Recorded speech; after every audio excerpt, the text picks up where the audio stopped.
This is the Doctor of Self-Worth. My name is Andrew Hoffman, and I've got Dr. Raffi here again from Sydney, Australia. How are you? Good, Andre. How are you doing? Well, I'm very excited, and it's good to have you here. We were planning to talk about conditioning, and I want to just throw it out. What do you want to tell us about conditioning the body, conditioning the mind? Help us. Yeah. Um, I guess conditioning is a really broad term. But one thing that is important for everyone to understand is that when we talk about conditioning, it basically means what we are doing on a regular to condition our body. And it's not just conditioning the body, it's also conditioning the mind. And I know a lot of people would understand when I say that we are generally conditioned by our environment. So if we put ourselves in an environment where we have a whole lot of winners, we're being conditioned to think like a winner. But when we are in an environment where we're so far away from our values, we could slowly be conditioned to believe that that is now our new norm.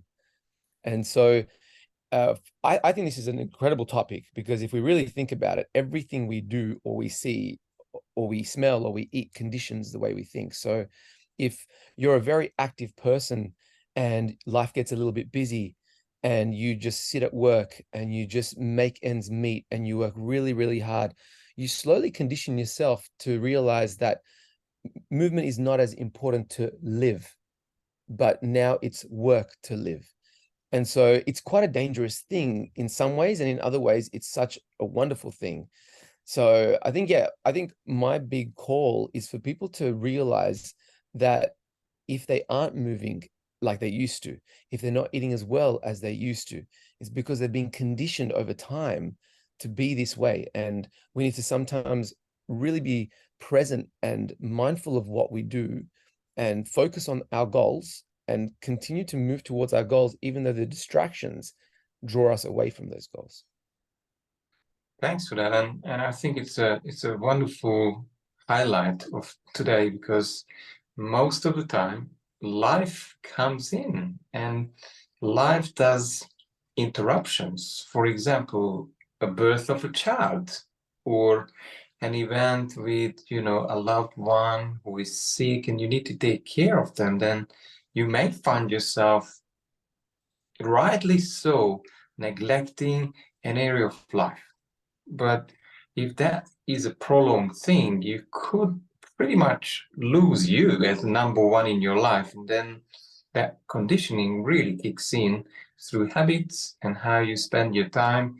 And you could, by taking care of others, I hate to say that because it's very important, you could lose your plan and your health and your most important things. And it could happen so gradually. You may have heard about the frog that can be cooked because they are not jumping out, because they can always take one more degree heat. And at the end, usually the frog actually dies. So, Mhm. what do you want to add? Should have jumped. The frog should have jumped out when he had the chance. Yeah, it's very often that we get reminders in our lives. You know, we might get that real stiffness from a chiropractor's perspective. We might get that stiffness in the back, which is actually telling us, hey, you're not moving like you used to move. And now you've built up this stiffness. So maybe do something about it. But then a lot of people ignore the signs because they're just too busy to make these changes that actually benefit their health, sorry. So yeah, I reckon everyone should be really thinking about if the pan's too hot, jump out of the pan. I love that. I love that. And probably I want to help you if you're watching this video, uh, schedule it. It's a time for you looking after your most basic needs, health, wealth, health or either nutrition or eating right. If you book it in your phone, probably it will be another notification. Yes, but this is you, number one in your life. So take care of you because you have to live.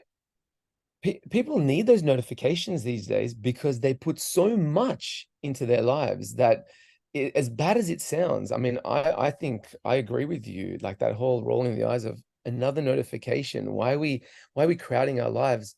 But people do crowd their lives. So sometimes they do need this constant reminder, whether it is a notification or a loved one that reminds them. Yeah. Dr. Raffi, thanks very much. So the conclusion is book those sessions with yourself and take Yeah. care of you. Thanks very much. And we will be back with something even more powerful next time.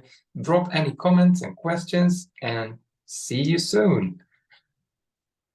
Perfect. See you.